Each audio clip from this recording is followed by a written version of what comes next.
ಶಿವರಾಜ ಶಿವರಾಜ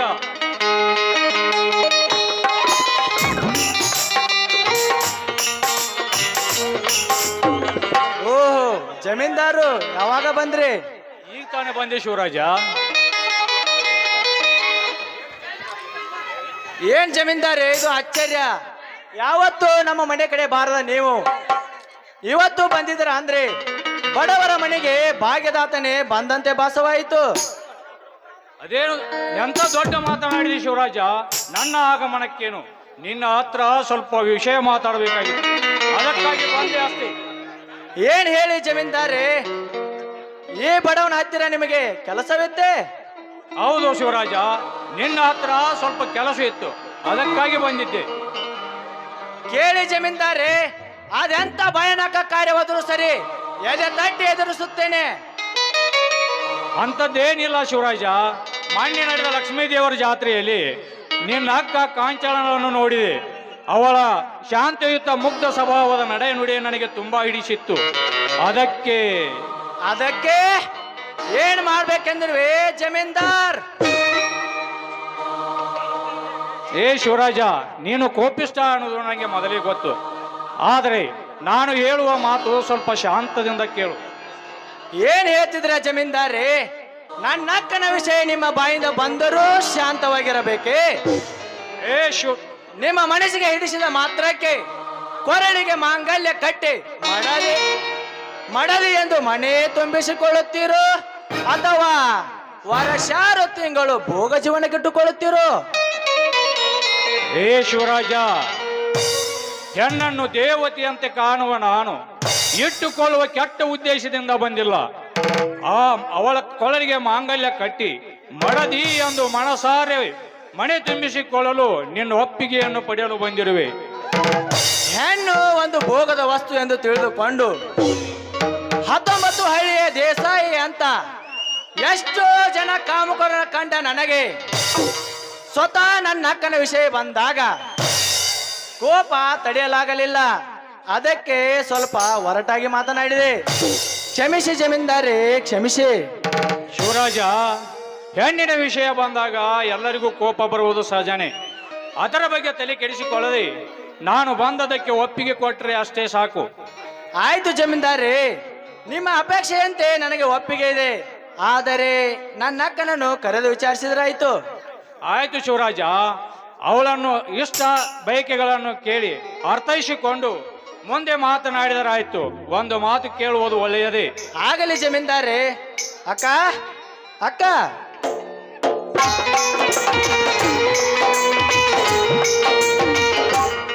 ತಮ್ಮ, ಯಾರೋ ಕರೆದ ಹಾಗಾಯ್ತು? ಯಾರು ಇಲ್ಲ ಅಕ್ಕ, ಜಮೀನ್ದಾರ್ ಬಂದಿದ್ದಾರೆ. ನೀನದೊಂದು ಮಾತು ಕೇಳ್ಬೇಕಿತ್ತಂತ, ಅದಕ್ಕೋಸ್ಕರ ನಿನ್ನ ಕರೆದೆ. ಕೇಳು ತಮ್ಮ, ಅದ್ಯಾವ ಮಾತು ಅಂತ ಕೇಳು. ಅಕ್ಕ, ಜಮೀನ್ದಾರು ನಿನ್ನನ್ನು ಇಷ್ಟಪಡ್ತಿದ್ದಾರಂತೆ. ನೀನು ಒಪ್ಪಿದರೆ ನಿನ್ನನ್ನು ಮದುವೆ ಆಗುತ್ತೇನೆಂದು ಹೇಳುತ್ತಿದ್ದಾರೆ. ಅದಕ್ಕೋಸ್ಕರ ಕೇಳಿದೆ. ತಮ್ಮ, ನನ್ನ ಒಪ್ಪಿಗೆ ಏನೋ ಇದೆ. ಆದ್ರೆ ಗುಡಿಸಲಿನಲ್ಲಿ ವಾಸ ಮಾಡೋ ನಾವೆಲ್ಲಿ, ಅರಮನೆಯಲ್ಲಿ ವಾಸಿಸೋ ಅವರೆಲ್ಲಿ? ಕಾಂಚನ, ಎಂತ ಮಾತನಾಡುತ್ತಿರುವೆ? ಮದುವೆ ಎಂಬುದು ಮನಸ್ಸುಗಳ ಮಿಲನ ವಿನಃ ಮನಸ್ಸುಗಳ ಮಿಲನ ವಿನಃ ಮನೆಗಳ ಮೌಲ್ಯವಲ್ಲ. ನಿನ್ನ ಸಂಪೂರ್ಣ ಒಪ್ಪಿಗೆಯನ್ನೇ ಪಡೆದು ನಿನ್ನನ್ನು ಮಡದಿ ಎಂದು ಸ್ವೀಕರಿಸುತ್ತೇನೆ. ಆಯ್ತು ಜಮೀನ್ದಾರರೇ, ನನ್ನನ್ನು ಇಷ್ಟಪಟ್ಟವರು ಎಲ್ಲರೂ ವರದಕ್ಷಿಣೆ ಆಸೆಗಾಗಿ ಸಂಬಂಧವನ್ನು ಮುರಿಯೋದಕ್ಕೆ ಮುಂದಾದರು. ಆದ್ರೆ ನಿಮ್ಮನ್ನು ನೋಡಿದಾಗ ನನಗೆ ಹಾಗೆಲ್ಲ ಅನಿಸಲಿಲ್ಲ. ಅದಕ್ಕೋಸ್ಕರ ಒಂದೇ ಮಾತಿಗೆ ನಾನು ಒಪ್ಪಿಕೊಂಡೆ. ಆಯ್ತು ಅಕ್ಕ, ಜಮೀನ್ದಾರ್ ಇಷ್ಟವನ್ನು ಸ್ವೀಕರಿಸುವುದು ಒಳ್ಳೆಯದೇ ಆಯ್ತು. ಅಂದ ಮೇಲೆ ಅವರ ಹೃದಯಪೂರ್ವ ಆಸೆಗೆ ಆಸರೆಯಾಗಿ ನೀ ಬದುಕಮ್ಮ. ಇನ್ನು ಮುಂದೆ ನನ್ನ ಅಕ್ಕ ಮಾತ್ರವಲ್ಲ, ಜಮೀನ್ದಾರ್ ಮನೆತನದ ಸೊಸೆಯಮ್ಮ, ಸೊಸೆ. ತಮ್ಮ, ಜಮೀನ್ದಾರ ಮನೆತನಕ್ಕೆ ನಾನು ಸೊಸೆಯಾಗಿ ಹೋಗ್ತಾ ಇದ್ದೀನಿ ಅಂತ ಒಂದು ಕಡೆ ಸಂತೋಷವಾದ್ರೆ, ಈ ನನ್ನ ಮುದ್ದಾದ ತಮ್ಮನನ್ನು ಬಿಟ್ಟು ಹೋಗ್ತಾ ಇದ್ದೀನಿ ಅಂತ ದುಃಖ ಆಗ್ತಾ ಇದೆಯಪ್ಪ.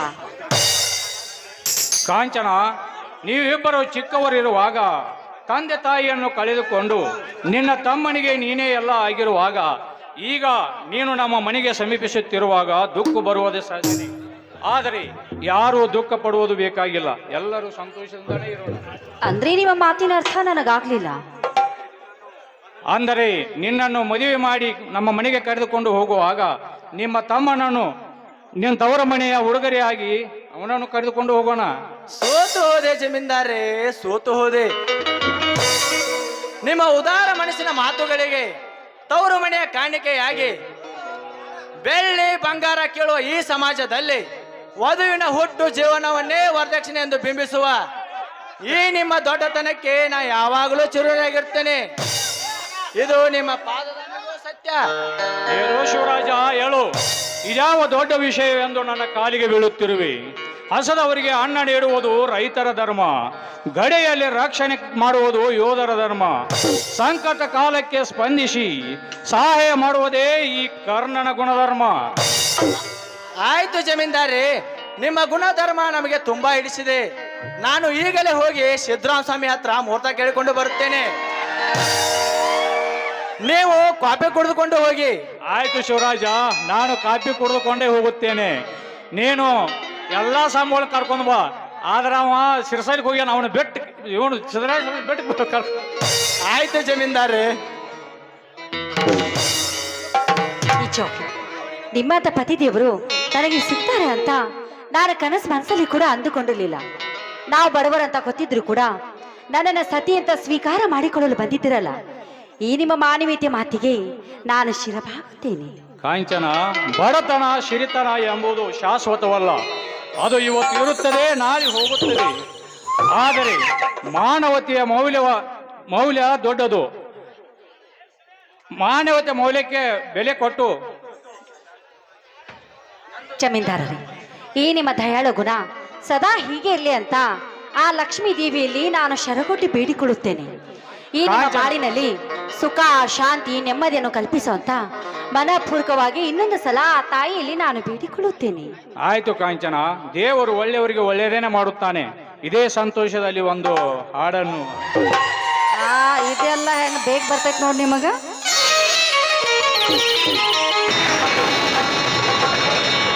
ನನಗಾಗಿ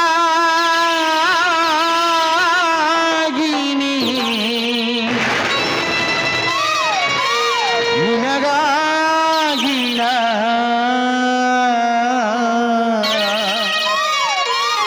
ನನಗಾಗಿ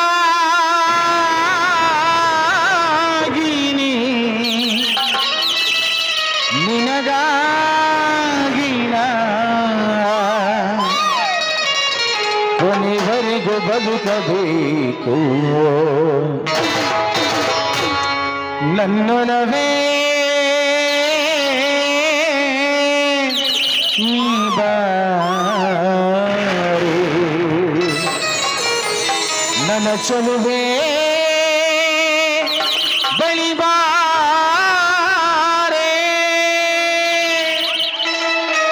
ಬಳಿ ಬಂದು ಸಿಹಿ ಮುತ್ತು ನೀಡೋ ಸಿಹಿ ಮುತ್ತಿನ ಕಾಣಿಕೆ ನೀ ಬಾರಿ ನನ್ನ ಸನಿಹಕ್ಕೆ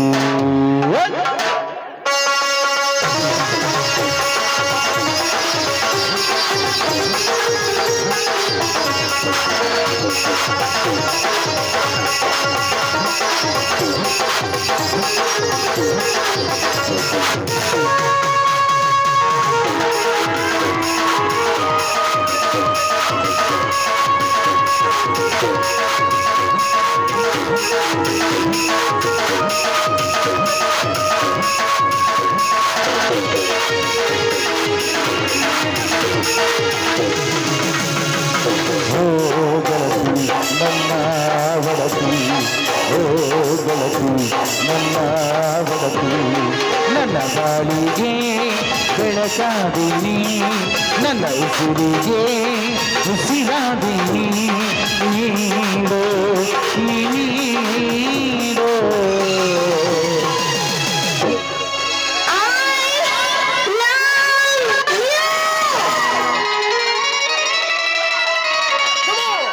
ಸಿಹಿ ಮುತ್ತಿನ ಕಾಣಿಗೆ ಈ ಬಾರೆ ನನ್ನ ಸನಿಹಕ್ಕೆ ಸಿಹಿ ಮುತ್ತಿನ ಕಾಣಿಗೆ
ನನ್ನೊಲವೇ ನಿಬಾ ನನ್ನ ಚೆಲುವೆ ಬಳಿವಾ ಬಳಿ ಬಂದು ಸಿಹಿ ಮುತ್ತು ನೀಡು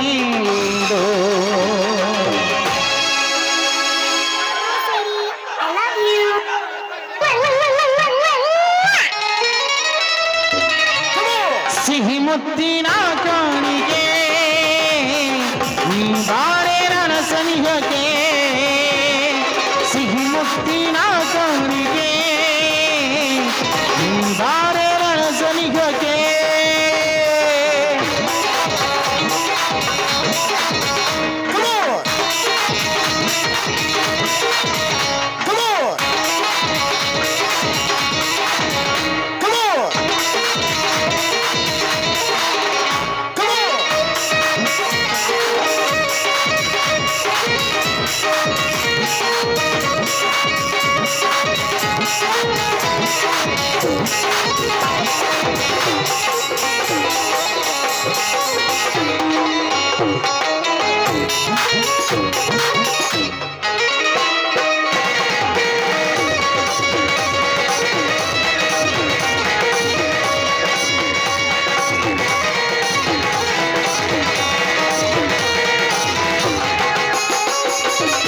ಪ್ರೇಮದ ಕಲ್ಪನೆ ಈ ಬಾಳ ಪಯಣಕ್ಕೆ ಜೊತೆಯಾದೇನೆ ಹೇ ಹೇ ಲಲಲಲ ಹೇ ಹೇ ಲಲಲಲ ಈ ಪ್ರೇಮದ ಕಲ್ಪನೆ ಈ ಬಾಳ ಪಯಣಕ್ಕೆ ಜೊತೆಯಾದೇನೆ ನನ್ನೊಲವೇ ನೀವಾ ನನ್ನ ಚೆಲುವೆ ಬಳಿವಾ ಬಳಿ ಬಂದು ಸಿಹಿ ಮುತ್ತು ನೀಡು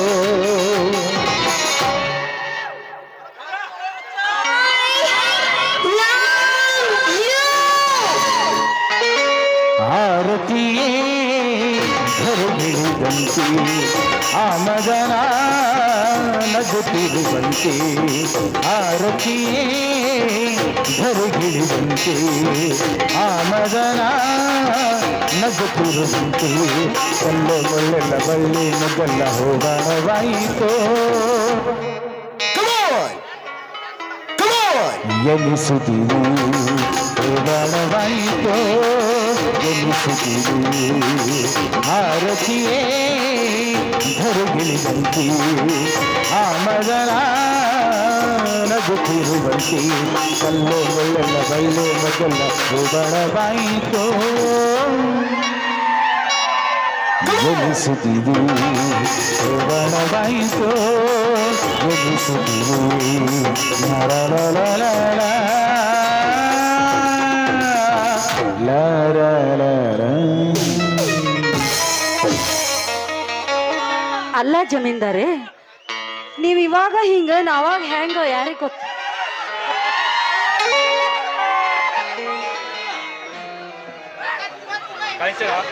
ಹಾ, ನಾನು ಇನ್ನು ಸ್ವಲ್ಪ ಕೆಲಸ ಐತಿ, ಹೋಗಿ ಬರುತ್ತೇನೆ. ಅಯ್ಯೋ ಡ್ಯಾನ್ಸ್ ಮಾಡಿ ಸುಸ್ತಾಗಿರಿ, ಒಂಚೂರು ಕಾಫಿ ಕುಡ್ಕೊಂಡು ಹೋಗ್ರಿ. ಕಾಂಚನ, ಕಾಫಿ ಏನು, ನೀನು ಮಾಡಿದ ಡ್ಯಾನ್ಸ್ ನೋಡಿ ಊಟ ಮಾಡಿದತ್ತೆ ಸಂತೋಷವಾಯಿತು. ಕರೆನಾ ಕರೆನಾ ನಿಜವಾಗ್ಲು? ಹಂಗಾದ್ರೆ ಕಾಫಿ ಬೇಡ? ಊಟ ಮಾಡಿದ ಕಾಫಿ ಬಂದಾಗ ಕಾಫಿ ಸರಿ, ಹೋಗಿ ಬರ್ತೀರಾ? ಟಾಟಾ.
ಕಾಂಚನ, ಕಲಿಯುಗದ ರಸಿಕರ ಅಂಗಳದಲ್ಲಿ ಸೌಂದರ್ಯ ಸುಖಿಯಾಗಿ ಮುಗಿಲ ಮಲ್ಲಿಗೆಂತೆ ಮಿಂಚುತ್ತಿರುವ ನಕ್ಷತ್ರ ಹಾಗೆ ರಮಣಿಸುತ್ತಿರೋ ನೀನು ಈ ಮನ್ಮಂತ ಮಂಚದ ರಾಣಿ ನೀನಾಗಲೇಬೇಕು.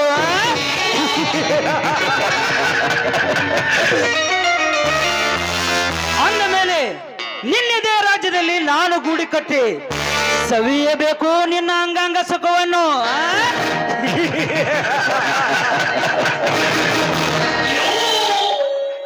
ಈ ಒಂದು ನನ್ನ ಪ್ರಯತ್ನಕ್ಕೆ ನೀನು ಒಲಿದು ಬರುವುದಿല്ലെಂದು ನನಗೆ ಚೆನ್ನಾಗಿ ಗೊತ್ತು. ಆದರೆ ನೀನು ಒಲಿದು ಬಂದರೆ ಸರಿ, ಇಲ್ಲದೆ ಹೋದರೆ ಒತ್ತಾಯದ ಓಲಕ್ಕಿಗೆ ನಾ ಬಿಡಬೇಕಾಗುತ್ತದೆ ಕಾಮ ತುಂಬಿದ ಬಲಾತ್ಕಾರದ ಬಾಣ.